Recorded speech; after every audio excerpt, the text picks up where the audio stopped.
嘉义市的这历史建筑林家市民堂，原本是在地士绅林权敏回报社会出钱替城隍庙起的一个戏台，后来是因为这车路要分垮，才把戏台拆掉，改做主体。即摆经过3年修复，按说明年1月就当完工，3月就要让开放予民众来参观。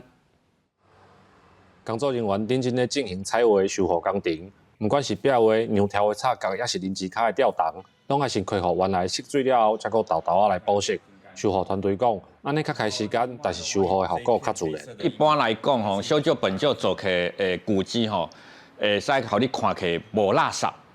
啊，毋过嘛无歹去的所在，啊，毋过看起就是旧旧，足自然的情形。这间厝的正身伫1922年是家己城隍庙的戏台，到1940年才改建做主体，所以伫建筑彩绘当中会当看到日本时代的风格。家己市文化局表示，彩绘修复按算明年初完工，3月就会来开放展览。来甲林家以及甲咱家己市相关的历史，透过展览的方式，提供咱市民会当更加了解。咱家己过去的高人林权敏先生，因这个家族以及咱家己市过往的这个历史。较特别所在就是，阮戏台变做民宅，有大正时代、戏台时期的彩画，啊嘛有咱昭和时代杨子珍就咱长沙师傅来台湾画